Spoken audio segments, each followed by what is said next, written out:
جی السلام علیکم ورحمۃ اللہ وبرکاتہ۔ نحمدہ ونصلی علی رسولہ الکریم، اما بعد۔ محترم ناظرین، جیسے کہ دنیا میں ایک بہت بڑا دھوکہ اور مغالطہ دیا جا رہا ہے، اور وہ یہ کہ تبلیغی جماعت میں جانے والے لوگ، عوام بڑی دیندار ہو جاتی ہے، بڑی با اخلاق ہو جاتی ہے، اور آپ ان کو دیکھتے بھی ہوں گے اور کہتے ہیں اس سے ہماری زندگیوں میں بدلاؤ آ رہا ہے۔ تو یاد رکھیں، یہ صرف جملے بازی اور ایکٹنگ ہے۔ ایکٹر لوگ جیسے پردے پہ آ کے ایکٹنگ کرتے ہیں، ڈائلاگ بولتے ہیں، لیکن حقیقی زندگی میں وہ ہوتے نہیں ہیں۔ اگر ان کی حقیقی زندگی دیکھنا ہے تو آپ کو تھیٹر چھوڑ کے ان کی حقیقی زندگی میں جانا پڑے گا۔ تھیٹر میں، پردے پر، ٹی وی پر دیکھیں گے تو آپ کو وہ ایکٹر ڈائلاگ دیتے ہوئے دکھے گا، لیکن اس کی حقیقی زندگی میں وہ کیا ہے تو وہ شوٹنگ سے ہٹ کے آپ کو جانا پڑے گا۔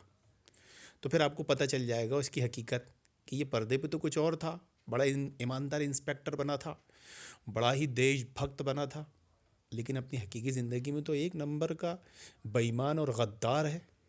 تو ویسے ہی تبلیغی جماعت میں جانے والوں کی ایکٹنگ، جملے بازی کو اگر پکڑنا ہے تو ان کے سامنے اہل حدیث کو لے آؤ۔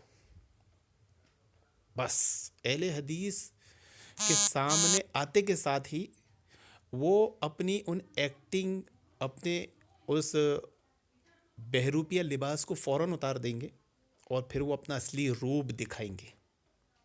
جیسے ہمارے دین اسلام گروپ میں برہانپور کے ایک تبلیغی، پتہ نہیں ان کی زندگی میں انہوں نے کتنے چلے مارے، وہ شاید گن بھی نہیں پائیں گے، کہ انداز بیان، اخلاق، زبان کیسی ہے، آپ خود سماعت فرمائیں۔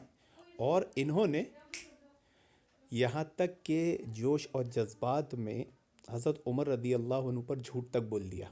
تو ہم ان کے اخلاق، ان کی باتیں، ان کی جملے بازی، ان کی ایکٹنگ کے ساتھ ساتھ ان کے جھوٹ کو عیاں کریں گے کہ انہوں نے یہ آج تک حنفی حضرت عمر کا نام لے لے کر جھوٹ بولتے ہیں۔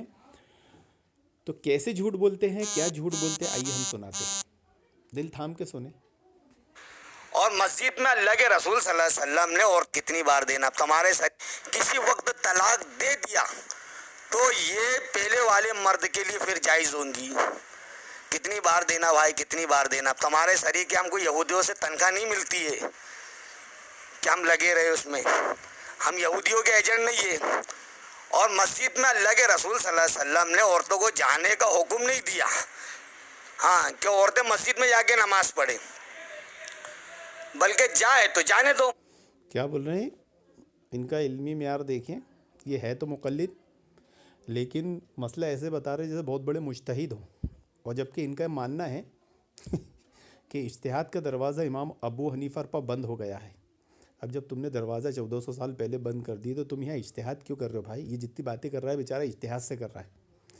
اب اس کو یہی نہیں معلوم کہ اللہ کے نبی صلی اللہ علیہ وسلم نے مسجد میں عورت کو جانے کا حکم دیا ہے، اجازت دی ہے، نہیں دی ہے، کیا مسئلہ ہے، کچھ ہے، بس زبان اٹھاتا ہے اور تالو سے لگا دیتا ہے۔ کیوں؟ کیونکہ شاید جماعت میں یہی سکھایا جاتا ہوتا۔ جیسے ہی سامنے اہل حدیث کو دیکھو نا تو کچھ مت در کرنا، لیکن زبان اٹھا کے فوراً تالو سے لگا دینا۔ اب اس کو یہ بھی نہیں معلوم کہ اللہ کے نبی صلی اللہ علیہ وسلم نے فرمایا ہے کہ جب عورت مسجد جانا چاہے اسے مت روکنا۔ تو کیا اس میں مسجد جانے کا حکم نہیں ہے؟ اب اگر یہ تراویح کی احادیث پڑھیں جن سے یہ استدلال کرتے ہیں، تو سنن ترمذی کی غالباً حدیث ہے کہ اس میں آتا ہے کہ اللہ کے نبی صلی اللہ علیہ وسلم نے 3 دن جو تراویح پڑھائی تھی، 3 دن، تیسرے دن اللہ کے نبی صلی اللہ علیہ وسلم نے مرد عورتوں دونوں کو جمع کیا تھا تراویح کے لیے۔ اور وہ کہاں جمع کیا تھا؟ مسجد میں جمع کیا تھا، مسجد میں بلایا تھا۔ تو کیا یہ مسجد میں آنے کا حکم نہیں تھا؟ لیکن ان کو کیا ہے بیچاروں کو، ان کو تو صرف اتنا ہی آتا ہے کہ یہ اپنے پاکھنڈی مولویوں کی زبان اپنے منہ میں چوس کر، اپنے منہ میں رکھ کر بولتے ہیں۔ انہیں کیا سمجھے گا کہ اللہ کے نبی نے حکم دیا، اجازت دی، نہیں دی وغیرہ وغیرہ۔ آئیے ان کے جھوٹ کو آگے ہم سب دکھا رہے تھے کہ ان کی اخلاق دیکھیے، ان کا انداز دیکھیے، ان کی باتیں دیکھیے۔ یہ دنیا میں دعویٰ کرتے ہیں کہ ہم سب سے اچھی جماعت ہے، ہم با اخلاق جماعت ہے، ہم دین کی محنت کر رہے ہیں۔ کون سی دین کی محنت ہو رہی ہے سمجھ میں نہیں آ رہا کہ نبی کا نام لے کر جھوٹ، حضرت عمر کا نام لے کر جھوٹ، اسلاف کا نام لے کر جھوٹ، دین پر جھوٹ، ہر جگہ جھوٹ جھوٹ جھوٹ۔ یہ کیا ہو رہا ہے؟ مذاق ہو رہا ہے، مذاق ہو رہا ہے، مذاق ہو رہا ہے۔ اور نہیں جائے تو کوئی زبردستی نہیں ہے، اس لیے اللہ کے رسول صلی اللہ علیہ وسلم نے حدیث بتائی ان کے مقام کے لیے۔ ایک صحابیہ نے پوچھا اللہ کے رسول صلی اللہ علیہ وسلم میں آپ کی مسجد میں آ کے نماز پڑھنا چاہتی ہوں، آپ نے بولے آپ کی محلے کی مسجد میری مسجد سے بہتر، آپ کے گھر کا آنگن مسجد سے بہتر، اور آپ کے گھر کا کونا سب۔ اب دیکھا آپ نے کہ انہوں نے ایک حدیث سے ایک مسئلے کو خود سمجھ لیا، اجتہاد کر کے بولتے ہیں امام حنیفہ پہ اجتہاد کا دروازہ بند ہو گیا، تو اب یہ اجتہاد کیوں کر رہے ہیں؟ کہ جب اللہ کے نبی صلی اللہ علیہ وسلم سے ایک صحابیہ نے اجازت چاہی، میں آپ کی مسجد میں نماز پڑھنے آنا چاہتی ہوں، تو آپ نے کہا کہ آپ کا گھر افضل ہے، آپ کا ایریا افضل ہے، یہ افضل ہے، وہ افضل ہے نا۔ تو اس سے انہوں نے یہ معنی نکال لیا کہ عورت کا مسجد جانا منع ہے، یعنی عورت مسجد نہیں جا سکتی ہے نا۔ تو اسی روایت سے انہوں نے یہ معنی کیوں نہیں نکالا کہ جب عورت نے کہا اللہ کے نبی میں آپ کی مسجد میں آ کے نماز پڑھنا چاہتی ہوں، تو یہ معنی کیوں نہیں نکالا کہ اللہ کے نبی صلی اللہ علیہ وسلم نے اجازت دی تھی تبھی تو انہوں نے اجازت مانگی کہ نماز پڑھنے کی عورت کو مسجد میں اجازت ہے، اللہ کے نبی نے دیے ہیں تبھی تو اجازت مانگ رہی تھی۔ اگر اللہ کے نبی منع کیے تو صحابیہ اجازت کیوں مانگتی؟ تو پتہ چلا کہ یہ جو بات خود بولتے ہیں خود نہیں سمجھتے، کیونکہ ان کو تو ایک ہی چیز سکھائی جاتی ہے۔ اہل حدیث کو دیکھو تو کیا کرو، زبان اٹھاؤ تالو سے لگاؤ، زبان اٹھاؤ تالو سے لگاؤ، زبان اٹھاؤ تالو سے لگاؤ۔ میرے خیال سے الف با تا پڑھتے ہوں گے سب، تا کی پریکٹس کرتے ہیں، کیونکہ زبان اس میں تالو سے لگانا پڑتی ہے نا۔ آگے اور سنیے۔ سب سے بہتر فضیلت بتا دی عورت کی کہ گھر کے کونے کو سمجھ۔ اب اللہ کے رسول صلی اللہ علیہ وسلم کی منشا کو تو سمجھ گدے کیسا ماحول ہے۔ کمثل الحماری یحمل اسفارا والی صفت خود ان کی ہے اور دوسروں کو گدھا بول رہے ہیں۔ ایسے گدھے ہیں جن پہ کتابیں لدی ہوئی ہے۔ قرآن نے جو کہا وہ اسی لیے کہا کہ جو خود کتابوں کے بوجھ تلے دبے ہیں لیکن پلے کچھ نہیں پڑتا، سمجھ میں کچھ نہیں آتا۔ اب یہاں دیکھیے عورت کی نماز کہاں افضل ہے، اس سے یہ معنی مفہوم نکال رہے ہیں اجتہاد کر کے۔ کس اجتہاد کو؟ جس اجتہاد کو یہ دروازے کو انہوں نے امام حنیفہ پہ بند کر دیا تھا 1400 سال پہلے، اسی اجتہاد سے معنی نکال رہے ہیں کہ مطلب عورت کا مسجد جانا منع ہے فضیلت سے عورت کا مسجد جانا منع ہو جاتا ہے کیا؟ تو مجھے بتائیں ذرا کہ نفل نماز تو پڑھنے کے لیے بہترین جگہ تو مردوں کے لیے بھی گھر ہے نا، اور تہجد کی نماز پڑھنا کہاں پڑھتے ہیں آپ؟ گھر میں۔ تو کیا آپ اس وجہ سے مسجد میں تہجد پڑھنا اور مسجد میں نفل پڑھنا مردوں کے لیے منع اور حرام کر دیے؟ ہاں، کیا اس سے یہ معنی نکالے؟ نہیں نکالے تو عورتوں کا معنی کیوں نکال لیے؟ فضیلت سے تو کہیں ثابت نہیں ہوتا۔ فضیلت تو یہ ثابت ہوتا ہے کہ عورت کا مسجد میں نماز پڑھنا مستحب ہے، منع تو ثابت نہیں ہو رہا ہے کہ بھائی آپ کی نماز گھر میں افضل ہے مسجد کے بجائے۔ تو اس سے ثابت ہوا کہ عورت کا مسجد میں نماز پڑھنا مستحب ہے اور آدمی کے لیے فرض ہے۔ یہ مسئلہ نکل کے آیا، لیکن کمثل الحماری یحمل اسفارا، یہ ایسے گدھے ہیں جن پہ کتابیں لدی ہیں، انہیں کیا سمجھ میں آئے گا؟ بس یہ تو اس خوش میں ہے کہ ہم پہ کتابیں لدی ہوئی ہے۔ آگے اور پھر اس کا ثبوت انہوں نے آگے دیا ہے، آئیے سنیے۔ اس لیے حضرت عمر نے منع فرمایا۔ حضرت عائشہ فرماتی تھی آج اللہ کے رسول صلی اللہ علیہ وسلم حیات ہوتے تو عورتوں کو مسجد میں آنے سے منع کر دیتے، کیوں ضد پر آگے ہو، کیوں دیکھا آپ نے، حضرت عمر کا نام لے کے صریح جھوٹ کہہ دیا کہ حضرت عمر نے منع فرمایا، نعوذ باللہ۔ اب ان سے دلیل مانگی جا رہی ہے گروپ میں، دلیل پر دلیل مانگی جا رہی ہے، فل کنورسیشن چالو ہے اتنا لمبا، لیکن یہ بیچارے حضرت عمر کا نام لے کر جو جھوٹ بکے ہیں کہ حضرت عمر نے منع فرمایا کہ عورت مسجد میں نہ جائے، اس کی دلیل نہیں دے پا رہے۔ تو آخر یہ نبی پر جھوٹ بولتے ہیں، حضرت عمر پر جھوٹ بولتے ہیں۔ اب تیسرا جھوٹ حضرت عائشہ پہ بول دیا۔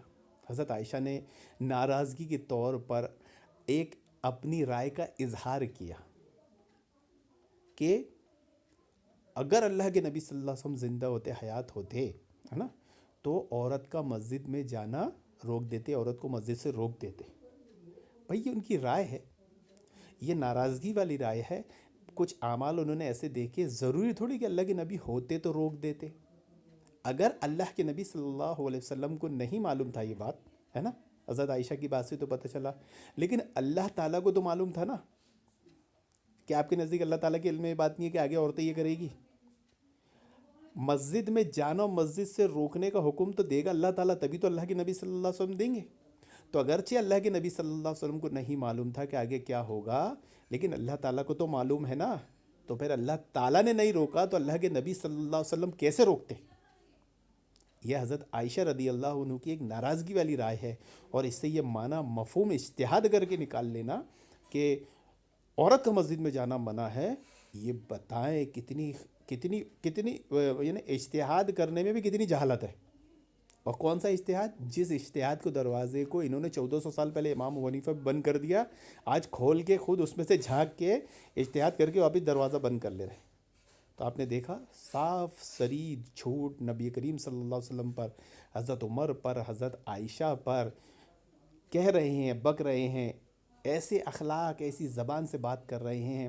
تو کیا یہ بااخلاق جماعت ہو سکتی ہے؟ کیا دین کا کام کرنے والی جماعت ہو سکتی ہے؟ کیا یہ سب سے اچھی جماعت ہو سکتی ہے؟ نہیں ہو سکتی. بلکہ ان کا ہی اصول ان پر لوٹ کر آئے گا کہ اصل میں یہی یہودیوں کے ایجنٹ ہے، یہ ان کو ہی یہودیوں سے پیسہ آ رہا ہے.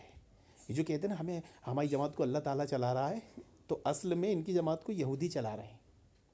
تو ہمارا پھر مطالبہ ہے کہ انہوں نے جو حضرت عمر کا نام لے کے صاف اور سری جھوٹ کہا کہ حضرت عمر نے منع کیا، نعوذ باللہ، یعنی اللہ اور اس کے رسول نے تو منع نہیں کیا.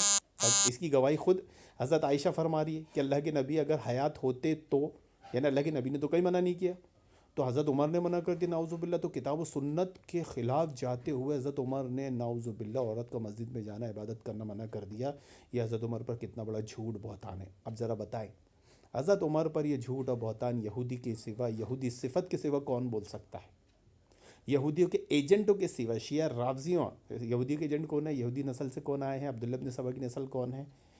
تو آپ بولیں گے شیعہ رافضی عراق میں پیدا ہوئے، یہ حنفیت کی طرف سے آتی ہے عراق سے، تو یہ وہی کام کر سکتے ہیں. تو یہ جو الزام اہل حدیث پہ لگا رہے تھے آج ان پر لوٹ آیا. اور میں نے جیسے بتایا تھا کہ اگر ان کی ایکٹنگ اور ان کی جملے بازی کو پکڑنا ہے تو ان کے سامنے صرف اہل حدیث کو لے آؤ، ان کی حقیقت پوری کھل کے سامنے آ جائے. اگر ابھی آ گئی اور یہ صبح سے پریشان ہے، پوری دنیا کے گوگل یوٹیوب سب کھنگال رہے ہوں گے کہ کہیں سے کوئی دلیل مل جائے کہ حضرت عمر نے عورت کا مسجد میں جانا کام منع کیا. بھائی دلیل دے دو. میں گروپ میں پھنس چکا ہوں، پورے شہر برہانپور میں مشہور ہو جاؤں گا کہ حضرت عمر کا نام لے کے جھوٹ بولنے والا کذاب ہے. تو بیچارے پریشان تو ہوں گے، لیکن ہوم ورک تو ابھی باقی ہے کہ کہاں منع کیا حضرت عمر نے کہ عورت مسجد میں نہ جائے، عورت کا مسجد جانا منع ہے. ورنہ توبہ کرے اور نہیں تو اپنی دنیا و آخرت دونوں برباد کرے. اللہ رب العالمین سے دعا کہ اللہ رب العالمین ان مقلدوں کو کتاب و سنت سمجھنے کی ایک توفیق عطا فرمائے. اور یہ جو علماء ان کے مولویوں کے چنگل میں پھنسے ہیں نا، ان سے ان کو نجات دے. آمین یا رب العالمین.